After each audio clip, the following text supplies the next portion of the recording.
Good morning शुभ सकाळ ଆପଣମାନଙ୍କୁ Odia DRP TV ଚ୍ୟାନେଲରେ ସ୍ୱାଗତ। ତ ଆପଣମାନଙ୍କୁ ଅନୁରୋଧ ଭିଡ଼ିଓଟିକୁ ଶେଷ ପର୍ଯ୍ୟନ୍ତ ଦେଖିବେ କାରଣ ଆପଣମାନେ ଖୁବ୍ କମ୍ ସମୟ ଭିତରେ ଦେଶ ବିଦେଶ ଠାରୁ ଆରମ୍ଭ କରି ଆମ ରାଜ୍ୟର ସମ୍ପୂର୍ଣ୍ଣ ଖବର ଜାଣିପାରିବେ। ତ ଚାଲନ୍ତୁ ଆଜିର ପ୍ରଥମ ଖବର ଉପରେ ନଜର ପକାଇବା। ଭାରତ ଏବେ ଜାପାନକୁ ପଛରେ ପକାଇ ବିଶ୍ୱର ଚତୁର୍ଥ ବୃହତ୍ତର ଦେଶ ଅର୍ଥନୀତି ଭାବେ ଉଭା ହୋଇଛି।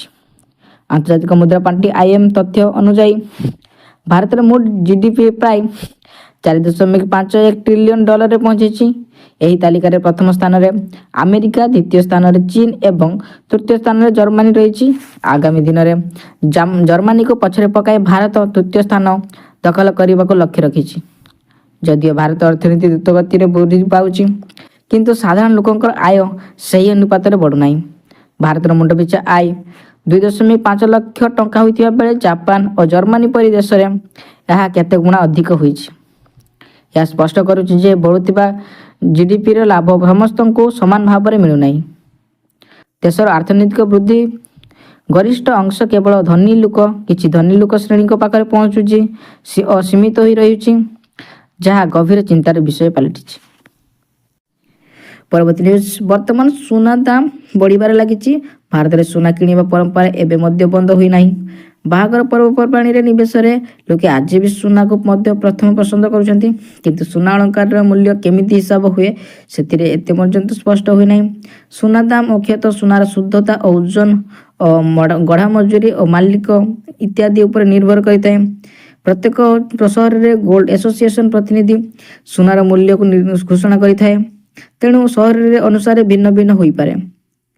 ଅଳଙ୍କାରର ମୂଲ୍ୟ ମଧ୍ୟ ଏହିପରି ହିସାବ କରାଯାଏ। 24 କ୍ୟାରେଟ ସୁନା ସବୁଠାରୁ ଶୁଦ୍ଧ ହୋଇଥିବାରୁ ତାର ଦାମ ସବୁଠାରୁ ଅଧିକ, ଯେଉଁଠାରେ 22 କ୍ୟାରେଟ ଏବଂ 18 କ୍ୟାରେଟ ସୁନାର ଅଳଙ୍କାର ବି ବେଶୀ ବ୍ୟବହୃତ ହୁଏ।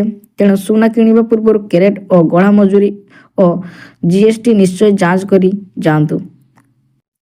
ପରବର୍ତ୍ତୀ ନ୍ୟୁଜ୍। ଜାନୁଆରୀ ମାସରେ ନୂଆବର୍ଷ ଆରମ୍ଭ ହୋଇଛି ବୋଲି ଧରାଯାଏ, କିନ୍ତୁ ଇତିହାସରେ ଜାଣିବାକୁ ମିଳେ ଯେ ଏହି ମାସରେ ସାରା ବିଶ୍ୱରେ ଅନେକ ବଡ଼ ସଂକଟ ଘଟିଛି। ବେକାରୀ, ମୂଲ୍ୟ ବୃଦ୍ଧି, ଇନ୍ଧନ ଦର ବୃଦ୍ଧି ଓ ସରକାରୀ ନୀତି ପ୍ରତି ଅସନ୍ତୋଷ ଜାନୁଆରୀରେ ଲୋକମାନଙ୍କୁ ରାସ୍ତାକୁ ଆଣିଛି।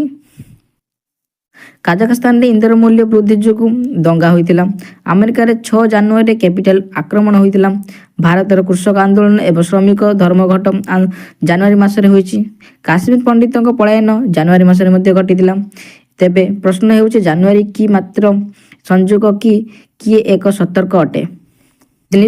ସୁଇଜରଲ୍ୟାଣ୍ଡରେ 12 ବିସ୍ଫୋରଣ, 40ରୁ ଅଧିକ ମୃତ୍ୟୁ। ନୂଆବର୍ଷ ଆରମ୍ଭ ସହିତ ସୁଇଜରଲ୍ୟାଣ୍ଡରୁ ଏକ ଦୁଃଖଦ ଖବର ସାମ୍ନାକୁ ଆସିଛି। ନୂଆବର୍ଷ ପାଳନ ସମୟରେ ସୁଇଜରଲ୍ୟାଣ୍ଡର ଏକ ବାର୍ରେ ଭୟଙ୍କର ବିସ୍ଫୋରଣ ଘଟିଛି। ଏହି ବିସ୍ଫୋରଣରେ 40 ଜଣଙ୍କ ମୃତ୍ୟୁ ହୋଇଥିବା ବେଳେ 100ରୁ ଅଧିକ ଲୋକ ଗୁରୁତର ଓ ଆହତ ହୋଇଛନ୍ତି।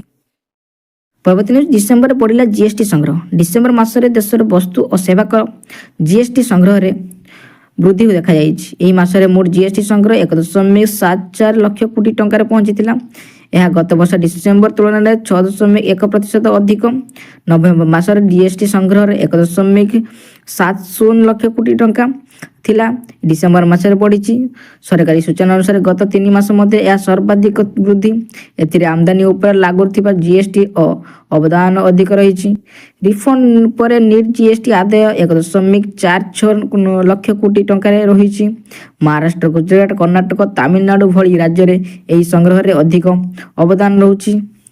ଏହା ଦେଶର ଅର୍ଥନୀତିକ ସ୍ଥିର ରହିଥିବାର ସଂକେତ ଦେଉଛି। ପରବର୍ତ୍ତୀ ନ୍ୟୁଜ୍। ଆଜିଠୁ ବଦଳିଲା 5ଟି ଗୁରୁତ୍ୱପୂର୍ଣ୍ଣ ନିୟମ। ନୂଆବର୍ଷ ଆରମ୍ଭ ସହିତ ସାଧାରଣ ଲୋକଙ୍କ ଜୀବନକୁ ପ୍ରଭାବିତ କରିବ ଭଳି କିଛି ଗୁରୁତ୍ୱପୂର୍ଣ୍ଣ ନିୟମ ବଦଳିଛି। ବ୍ୟାଙ୍କିଂ, ଡିଜିଟାଲ ପେମେଣ୍ଟ, ନିବେଶ ଜଡ଼ିତ ଏହି ନିୟମ ନ ଜାଣିଲେ ଆର୍ଥିକ ସମସ୍ୟା ହୋଇପାରେ। ନୂଆବର୍ଷର କ୍ରେଡିଟ୍ ସ୍କୋର ଏବଂ ସାପ୍ତାହିକ ଭାବରେ ଅପଡେଟ୍ ହେବ। ଗୋଟିଏ ଦିନ ବିଳମ୍ବ EMI କିମ୍ବା କ୍ରେଡିଟ୍ ସ୍କୋର ବିଲ୍ ଦେଲେ ସ୍କୋର ଉପରେ ପ୍ରଭାବ ପଡ଼ିବ। ସମୟରେ ପେମେଣ୍ଟ କଲେ ଋଣ ପାଇବାର ସହଜ ହେବ। ଡିସେମ୍ବର 31 ପରେ ITR ଫାଇଲ କଲେ ଅଧିକ ଜୋରିମାନା ଦେବାକୁ ପଡ଼ିବ।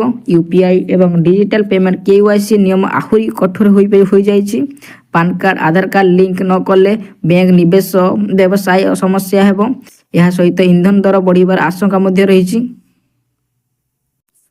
ପରବର୍ତ୍ତୀ ନ୍ୟୁଜ୍। ଯାଜପୁର ଜିଲ୍ଲାରେ ଆସନ୍ତା ଖରିଫ ଋତୁ 2025-26 ପାଇଁ ସୁବ୍ୟବସ୍ଥିତ ଧାନ କ୍ରୟ କରିବାକୁ ଜିଲ୍ଲା ପ୍ରଶାସନ ଗୁରୁତ୍ୱପୂର୍ଣ୍ଣ ଦେଇଛି।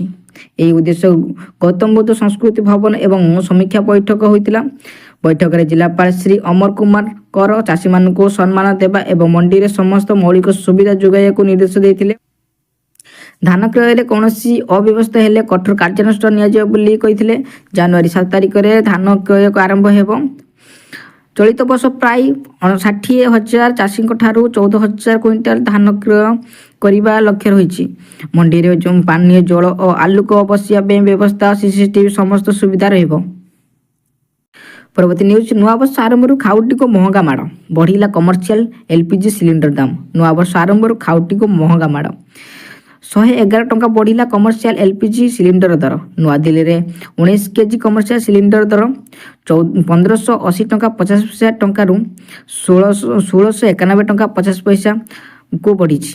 ସେହିପରି କୋଲକାତାରେ ଏହାର ମୂଲ୍ୟ 1684 ଟଙ୍କାକୁ ବୃଦ୍ଧି ପାଇ 1795 ଟଙ୍କା ହୋଇଛି। ଏହା ବ୍ୟତୀତ ମୁମ୍ବାଇରେ 1551 ଟଙ୍କା 50 ପଇସାରୁ ଏଲ୍ପିଜି ସିଲିଣ୍ଡର ଏବେ 1642 ଟଙ୍କା 50 ପଇସାରେ ହୋଇଛି। ଚେନ୍ନାଇରେ ଏହାର ମୂଲ୍ୟ 1739 ଟଙ୍କା 50 ପଇସାକୁ ବୃଦ୍ଧି ପାଇ 1849 ଟଙ୍କା 50 ପଇସାକୁ କୁହାଯାଇଛି। ପରବର୍ତ୍ତୀ ନ୍ୟୁଜ୍, ରାଜ୍ୟରେ ଗାଡ଼ି ଚାଳକଙ୍କ ପାଇଁ ବଡ଼ ଆଶ୍ୱସ୍ତି।